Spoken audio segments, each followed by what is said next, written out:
and say, hey, Roy, that's going to be a million times easier and less stressful for everyone. Yeah. So, yeah, but I don't know if that answered what you asked, but. So, just to kind of wrap it up, is there anything, as I'm kind of looking at this idea of how the team works together, how you kind of address, kind of leading change in this kind of messy, rapid growth environment. Is there anything else that is important for me to know, or any other questions I should be asking? Well, I think that, the thing from my seat, that's a good question. I mean, I'm glad you asked that. Because from my seat, that's part of the reason it has worked, is that my voice is valued. And it's not just all sales all the time. I mean, I'm sitting there thinking like, we've got Bill. Bill is a pastor, okay? Bill Hackett's a pastor. He's the pastor of the faculty. So that's his thing. And then you got me, and I'm on, academic quality and, accreditation and compliance. And then Jeff, of course, Jeff's a business guy, so he's new. Having him is helpful. But before that, I'm like, wow, it's all sales. So I think that's where you're, where it's so different from most, because most of it's all in the stodgy ivory tower. It takes 5 years to start a new program and that whole thing. So they got no, maybe the president, like that's why they left Asbury. The two guys that left just wanted to do stuff. And they said when the new president came in, and I remember when she came in, she was a business faculty. She was like chair of business or something, and they gave her president. This has been many years ago, and she had all these same kind of ideas for Asbury. And after about a year or two, she just realized it was never going to happen. And so she just started being president and stopped being visionary about that. And so they left. But my point being that, even though colleges are moving away from gradually they're hiring like a guy with an MBA to be president. Not a guy with a PhD in chemistry. That's kind of, so even though that's all moving, as it moves that way, and we've kind of moved on the continuum. I think we're like over here, like Liberty. Liberty's way, way, way, way, way over on the business for a nonprofit. I mean, they're like, Phoenix on that, and we're over there. So I guess that's what I feel like has helped us, is to still have at least one person that's interested in the quality piece, or else if you go way over there, you're gonna be a diploma mill. You're not even gonna have valid offerings if you go too far. And I think we could. Boy, you better not quote me on this. The faculty tell me all the time, it's fine now, but what happens when you leave? That's their concern on that side of the equation. Are we just going to become completely about? That's their perception. True or false? That's their perception. So. Yeah. Well, I guess it means that you have a both from the leadership team side, but also from the faculty side, you have a role that is seen to be valuable for them. Yes, in this space. Yeah, very. I would say to them, I'm very valued to them. And I think I'm not going to work forever. I'm old, but I think they will replace me with someone like me. Yeah, I feel like they will. They'll replace me with a provost type. Who's got those sensibilities. I mean, I don't have the academic credentials for it, with the sensibilities towards academic quality and quality of the faculty and.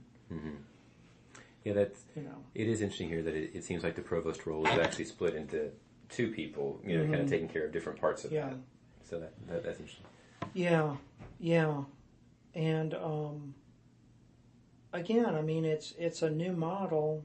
again, it's the business model pushing it, and but again, the old model, which a lot of our faculty say they would prefer, they want the faculty, running the asylum.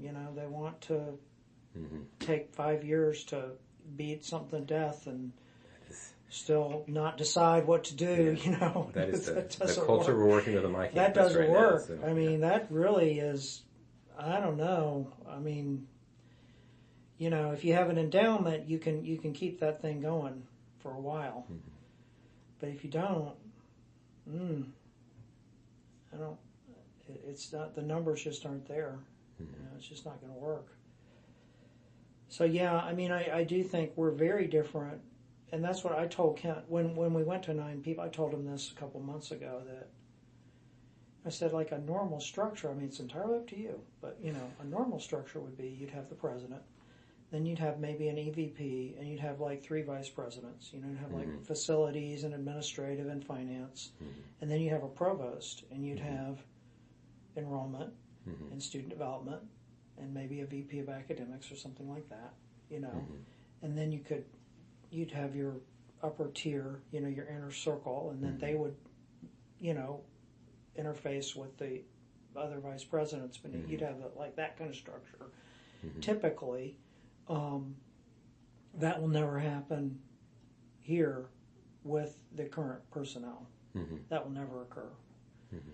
So maybe someday, if some people leave or something, but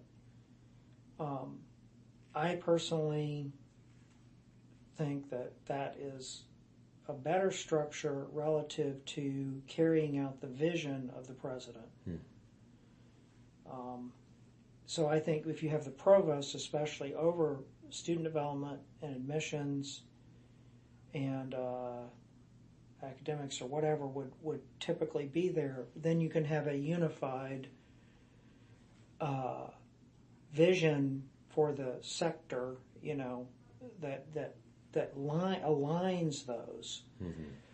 And yet, this article that I showed you at the beginning, apparently they're not really aligned, in most places. So I guess maybe that doesn't work. I don't know. But apparently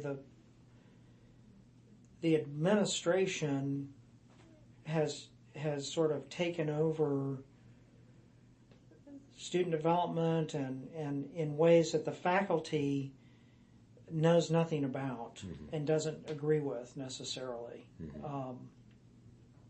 So I guess that wouldn't prove my point. But I mean, in theory, it would be, and I think that's what we want. I mean, that's why we invited Credo. Credo, you're familiar with us working with them at all? Yeah. So they're coming in now. We're going to have a meeting on Friday. Okay. They're going to help us sort of bring these pieces together and align towards a sort of student success model that the faculty are heavily on board, student development's heavily on board, residential life, all these areas are on, well, every area really is on board for this student success model that's going to be aligned. That's the point of bringing them in. Okay. And it's for retention, essentially, which is not very good.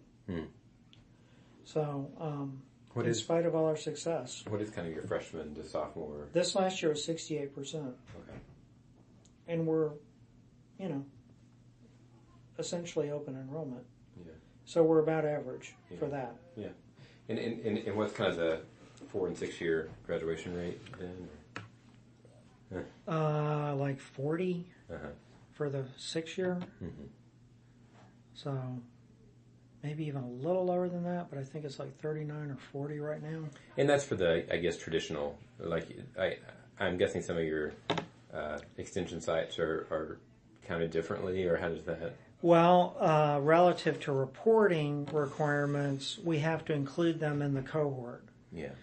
Interestingly enough, this last year, our traditional freshman retention was actually lower than the unrestricted group. Interesting.